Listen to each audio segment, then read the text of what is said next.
ప్రతినిధి నవీన్ అందిస్తారు. నవీన్ చెప్పండి.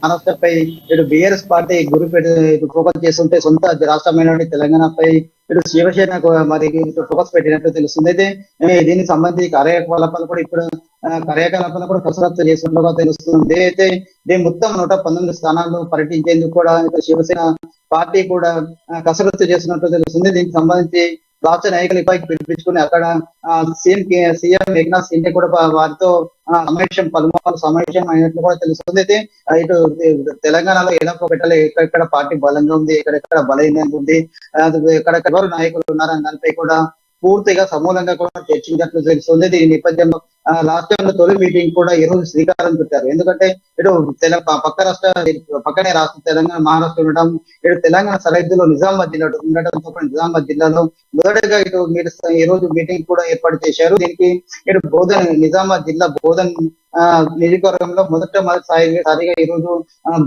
మీటింగ్ కూడా సమావేశాన్ని కూడా ఏర్పాటు చేశారు. అయితే ఎందుకంటే బోధన్ ఇటు మహారాష్ట్రకు పక్కనే ఉంది, ఇటు మహారాష్ట్ర నాందేడ్ కు పక్కనే ఉంది. ఇక్కడ కూడా మరాఠీయులు చాలా మంది కూడా బోధనలో ఉన్నారు.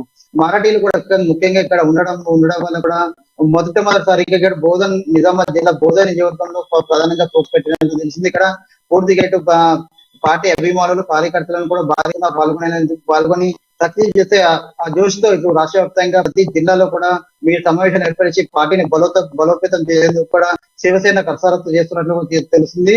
అందుకే ఈ రోజు ముఖ్యంగా ఇటు రాష్ట్ర అధ్యక్షుడు శివాజీ కూడా ఈ సమావేశంతో పాటు పలువురు మహారాష్ట్ర చెందిన వ్యక్తులు కూడా ఈ సభకు హాజరయ్యారు. ముఖ్యంగా ఇటు రాష్ట్రంలో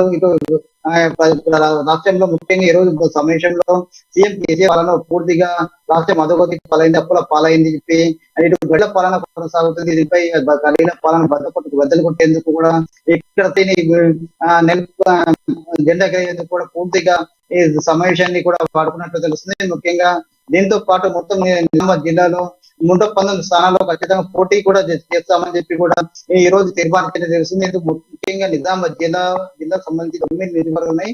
9 నియోజకవర్గాల్లో ఒక్క స్థానంలో ఇటు శివసేన గెలిచినా సరే ఇందూరు జిల్లాని నిజామాబాద్ జిల్లాగా కూడా మారుస్తామని చెప్పి కూడా ఈ రోజు ప్రధానంగా చర్చించుకున్నారు. ఎందుకంటే ప్రధానంగా చూసుకున్నట్లే నిజామాబాద్ లో ఇటు బోధనలు పెట్టడానికి కారణం బోధనల గతంలో ఇక్కడ ఎమ్మెల్యే షకీల్ ఉన్నాడు. ఒక మైనారిటీ వర్గం చెందినటువంటి ఎమ్మెల్యే ఉండటము, ఇక్కడ హిందువులు పూర్తిగా అక్కడ అనుగోదానికి గురవుతున్న పూర్తిగా మైనారిటీ వర్గము చాలా ఉంది. దానికి హిందువులు కూడా అనుగోదకు గురవుతారు. హిందువులను ఓట్లను కొల్లగొందుకు కూడా ప్రధానంగా బోధనని వాడుకున్నట్లు కూడా బోధన దృష్టి పెట్టినట్టు తెలుస్తుంది. ఎందుకంటే గతంలో శివాజీ విగ్రహాన్ని కూడా ఏర్పాటు చేశారు. శివాజీ విగ్రహం ఏర్పాటులో కూడా అక్కడ మైనారిటీలు కూడా అడ్డుకునే ప్రయత్నం చేశారు.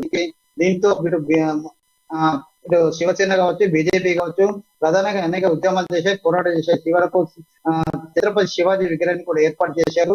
దీనికి అనుకూలంగా మార్చుకొని సభ ఏర్పాటు చేస్తే పూర్తిగా సక్సెస్ అవుతాం. ఈ జోష్తో కూడా రాష్ట్ర వ్యాప్తంగా ప్రతి జిల్లాలోని ప్రతి నియోజకవర్గాలు కూడా సమావేశాలు ఏర్పాటు చేయడం వల్ల పార్టీ మరింత బలోపేతం కావచ్చు. రానున్న ఎన్నికల్లో ఖచ్చితంగా 119 స్థానాల్లో నిలబెట్టే ఛాన్స్ ఉంది. అందులో 1-2 గెలిచిన చాలు. ఇటు తెలంగాణలో కూడా ఖచ్చితంగా రాష్ట్ర పార్టీ కూడా బలపడుతుందని కూడా నిర్ణయం తీసుకున్నట్లు తెలిసి ఇందులో భాగంగానే ఇటు ఫోకస్ పెట్టినట్లుగా తెలుస్తుంది. మరోవైపు చూసినట్లయితే ఇప్పుడు ఎమ్మెల్యే షకీల్ కూడా రోజుకు స్థాయి దిగజారిపోతుంది. అక్కడ పూర్తిగా సొంత పార్టీలోనే విభేదాలు కూడా వస్తున్నాయి. ఇటు ఎమ్మెల్యే షకీల్ కూడా ఇక్కడ కార్యకర్తలకు అందుబాటులో ఉండకపోవడం, మరోవైపు నియోజకవర్గ అభివృద్ధి ఇక్కడ జరగకపోవడం కూడా ప్రధానంగా కూడా ఇది శివసేనకు ప్రేక్షకులకు తెలుస్తుంది. అయితే మరోవైపు బీజేపీ కూడా ప్రధానంగా బోధనపై దృష్టి పెట్టింది. ఇక్కడ ఇటు ఇద్దరు నాయకులను కూడా రంగంలోకి దించిన వాటి బీజేపీ నాయకులు పూర్తిగా పార్టీ బలోపేతం కృషి చేసినా తెలుస్తుంది. అయితే ఈ శివసేన ఇటు నిజామాబాద్ లో ఎన్నిక కావడం ఇటు బీజేపీ దేనికి లాభిస్తుందో, దేనికి ఏ పార్టీకి సంబంధించిన ఓట్లు కొల్లగొడతాయో తెలుసుకోవాల్సి మరొన్న రోజులు తెలుసుకోవాల్సి ఉంది. రైట్ నవీన్, ఒకటి ప్రధానంగా చూసుకుంటే శివసేన పార్టీ అనేది చాలా వరకు ప్రభావం తక్కువ అని చెప్పుకోవచ్చు మన తెలంగాణ రాష్ట్ర విషయానికి వస్తే. కానీ ఈసారి ఒక సమగ్రమైనటువంటి పథకంతోనే ముందుకు వెళుతున్నట్టు కనిపిస్తుంది. అంటే దాదాపుగా జిల్లాల మీటింగ్ల తర్వాత రాష్ట్ర స్థాయిలో కూడా భారీ సమావేశాలు నిర్వహిస్తాం, 119 నియోజకవర్గాల్లో అభ్యర్థులను బట్టి పోటీలో ఉంటామని కూడా చెప్తున్నటువంటి పరిస్థితి. అయితే ఇంకొకటి, బీఆర్ఎస్ పార్టీకి సంబంధించినటువంటి వ్యతిరేక ఓటుని ఏదైతే క్యాష్ చేసుకునే ప్రయత్నంలో ఇటువైపు బీజేపీ కానీ అటువైపు ఉన్నటువంటి కాంగ్రెస్ కానీ ఎవరి చిత్రతో వాళ్ళు ప్రదర్శిస్తున్నటువంటి పరిస్థితి. అయితే ఖచ్చితంగా శివసేన పార్టీ అలాంటి ప్రభావం చూపించే అవకాశం ఉంది అనుకోవచ్చు ఆ బోధనకు సంబంధించి. ఎందుకంటే ఇటు మహారాష్ట్రలో కూడా ఇప్పుడు అధికార బీఆర్ఎస్ పార్టీ తర్వాత బీఆర్ఎస్ పార్టీ అవతరించినటువంటి బీఆర్ఎస్ పార్టీ ఇటు రాష్ట్ర వ్యాప్తంగా పట్టణమైనటువంటి మహారాష్ట్రపై ఫోకస్ పెట్టింది. అక్కడ శివసేన పార్టీ అధికారంలో ఉంది. అయితే దీనికి దీటుగా ఇటు తన రాష్ట్రంలో ఇటు బీఆర్ఎస్ పార్టీ వ్యాపించడంతో సహించలేని శివసేన పార్టీ ఎక్కడైతే తెలంగాణలో అధికారంలో ఉన్నటువంటి టీఆర్ఎస్ పార్టీ ఓట్లను కొల్లగొట్టేందుకు అధికారంలో దించేందుకు కూడా ముఖ్యంగా తెలంగాణపై శివసేన పార్టీ ఫోకస్ పెట్టినట్టు తెలుస్తుంది. అయితే ఖచ్చితంగా ఇక్కడ మెయిన్ ప్రధానంగా చూసుకున్నట్లయితే బోధనలు ఎందుకు కారణం అంటే ఇటు మహారాష్ట్ర పక్కన ఉండడం, మహారాష్ట్రకు సంబంధించిన చాలా మంది ఇక్కడ వలస ఉండడం, అలాగే శివసేన ఇటు ఛత్రపతి శివాజీ కూడా అభిమానులు చాలా మంది ఉన్నారు. ఎందుకంటే అక్కడ విగ్రహం ఏర్పాటు చేసిన విషయంలో కూడా అక్కడ ఉన్నటువంటి మైనార్టీ నాయకులు చాలా మందికి అడ్డుకున్నారు. అయితే ఖచ్చితంగా హిందూవాదులు కావచ్చు, ఇక్కడ ఉన్నటువంటి ఛత్రపతి శివాజీ అభిమానులు కూడా చాలా మటుకు ఉద్యమాలు చేశారు, పోరాటాలు చేశారు, చాలా మంది కూడా అరెస్ట్ అయిన పరిస్థితి కూడా కనిపిస్తుంది. అయినప్పటికీ కూడా మాత్రం తగ్గకుండా శివాజీ విగ్రహాన్ని కూడా ఏర్పాటు చేశారు. అయితే ఖచ్చితంగా అక్కడ శివాజీ అభిమానులు ఉండటం వల్ల ఇటు తమకు ఖచ్చితంగా లాభిస్తుంది. ఇక్కడ జెండా ఎగరవేస్తే మాత్రం రానున్న రోజుల్లో తెలంగాణ వ్యాప్తంగా కూడా ఖచ్చితంగా తమ పార్టీ మరింత బలపడుతుంది ఇటు అని కూడా ప్రధాన ఉద్దేశంతోనే అక్కడ నిజామాబాద్ జిల్లా బోధనలో ఈ రోజు భారీ మీటింగ్ కూడా ఏర్పాటు చేసినట్లు తెలుస్తుంది. ఇటు దీంతో పాటు ప్రతి జిల్లాలో సమావేశాలు ఏర్పరిచి చివరకు రాష్ట్ర వ్యాప్తంగా భారీ బహిరంగ సభ పెట్టాలని కూడా శివసేన నాయకులు కూడా చూస్తున్నట్టు తెలుస్తుంది. దీనికి మహారాష్ట్ర సీఎం ఏక్నాథ్ షిండే కూడా ప్రధాన ముఖ్య అతిథిగా ఆహ్వానిస్తున్నట్లు కూడా నిర్ణయం తీసుకున్నట్టు తెలుస్తుంది. దీంతో మరింత తెలంగాణలో మరింత ఫోకస్ పెట్టడం వల్ల తెలంగాణ రానున్న రోజుల్లో ఇప్పుడు కాకుండా మరి కొన్ని నెలల సంవత్సరాల తర్వాత కూడా మహారాష్ట్రలో ఖచ్చితంగా ఇటు శివసేన బలం పుంజుకుంటుంది అనే ఉద్దేశంతో ఇటువంటి గట్టి కింది స్థాయి నుండి బలం పావులు కదుపుతున్నట్లుగా తెలుస్తుంది.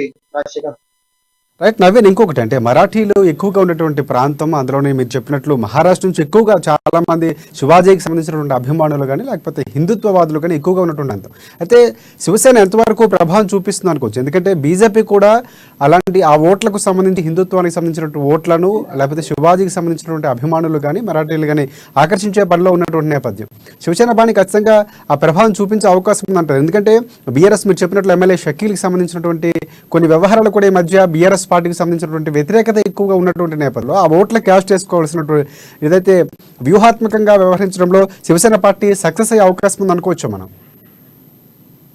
చెప్పలేదు. ఎందుకంటే ఇటు మహారాష్ట్ర ప్రధానంగా ఇక్కడ మా బోధన నియోజకవర్గంలో ఎక్కువగా మాట్లాడే చెందినటువంటి నాయకుడు ఎమ్మెల్యేగా ఉన్నాడు. దీంతో అక్కడ చాలా మందికి హిందూవాదులు కూడా ఇటు ఆయనకు వ్యతిరేకంగా ఉన్నారు. ఎందుకంటే మొన్న చూసుకున్నట్లే శివాజీ విగ్రహం విషయంలో కూడా దీని విషయం కావచ్చు, ఇంకా చాలా విషయాల్లో కూడా అక్కడ హిందువులకు వ్యతిరేకంగా కూడా కొన్ని పరిణామాలు సంభవించిన పరిస్థితి కనిపిస్తుంది. దీంతో ఇటు శివసేన ఇదే క్యాచ్ చేసేందుకు శివసేన అక్కడ పాగా వేసేందుకు కూడా దాన్ని ఎందుకు పాగా వేసేందుకు కూడా ఫోకస్ చేస్తున్నట్టు తెలిసింది. దీంతో పాటు ఇటు బీజేపీ పార్టీ కూడా ఉద్యమంలో చాలా పెద్ద ఎత్తున పాల్గొంది. శివాజీ విగ్రహం పెట్టే వరకు కూడా తాము ఉద్యమం చేపడతామని చెప్పారు. అనేక మంది అరెస్టులు కూడా అయిన సందర్భంగా కనిపిస్తుంది. ఇటు శివసేన కావచ్చు, ఇటు బీజేపీ కావచ్చు, ఇద్దరు పోటాపోటీగా అక్కడ బోధనలో ఫోకస్ చేస్తున్న పరిస్థితి మాత్రం కనిపిస్తుంది. అయితే రానున్న రోజుల్లో శివసేన ఇటు పాగా వేయడం వల్ల ఎవరి ఓట్లు కొల్లగొడతారు, ఎవరికి లాభం వస్తుందో కూడా తేలాల్సింది. అయితే ఇటు అధికార బీజేపీ బీఆర్ఎస్ పార్టీ చెందినటువంటి ఓట్లని కొల్లగొట్టి తమ ఇటు శివసేన లక్కుంటుందా, లేకపోతే హిందూవాదుల ఓట్లు చీలి ఇటు బీజేపీకి ఇటు శివసేనకు చీలిపోయి ఇటు బీఆర్ లాభిస్తా తేలాలంటే మరి కొన్ని రోజులు కూడా వేసి చూడాల్సిన పరిస్థితి ఉంది. రాజశేఖర్, ఒకటి మనకి శివసేన పార్టీ తెలంగాణ రాష్ట్ర అధ్యక్షుడు ఎవరైతే ఉన్నారో సింఖారు శివాజీతో పాటు మరికొందరు ముందు పాల్గొన్నటువంటి పరిస్థితి. అయితే జిల్లా స్థాయికి సంబంధించినటువంటి మీటింగుల తర్వాత రాష్ట్ర స్థాయి భారీ బహిరంగ సభలు కూడా ఉంటాయని చెప్తున్నటువంటి పరిస్థితి ఉంటే, ఒకవేళ ఎందుకంటే ఎన్నికలు సమీపిస్తున్న నేపథ్యంలో ఉంటే అది ఏ సమయంలో ఉండొచ్చే అనే అవకాశం, అంటే ఏ సమయంలో ఉండొచ్చు దానికి సంబంధించి ఏమైనా సమాచారం ఉందా మీకు? అంటే ఇప్పటికి మాత్రం ఖచ్చితంగా ఇప్పుడు మొదటిసారిగా ఈ రోజు నిజామాబాద్ జిల్లా బోధనలో సమావేశాన్ని ఏర్పాటు చేశారు. భారీ బహిరంగ సమావేశం తర్వాత పూర్తిగా సక్సెస్ అయింది. భారీ బైక్ ర్యాలీ కూడా చేపట్టారు. తర్వాత అక్కడ శివాజీ విగ్రహానికి పూలమాల ఇచ్చినట్టు, అంబేద్కర్ విగ్రహానికి పూలమాల ఇచ్చినటువంటి శివసేన కార్యకర్తలు భారీ బైక్ ర్యాలీ ద్వారా అక్కడ సభకు చేరుకున్నారు. అనంతరం భారీ బహిరంగ సభ కూడా ఏర్పాటు చేశారు. సక్సెస్ అయింది. దీని తర్వాత ప్రతి జిల్లాలో కూడా సమావేశాలు ఏర్పాటు చేసేందుకు కూడా రంగం సిద్ధం చేసినట్టు తెలుస్తుంది.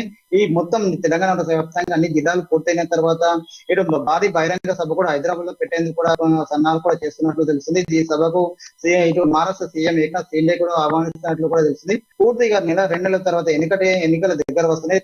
టైం కూడా ఎక్కువ లేదు.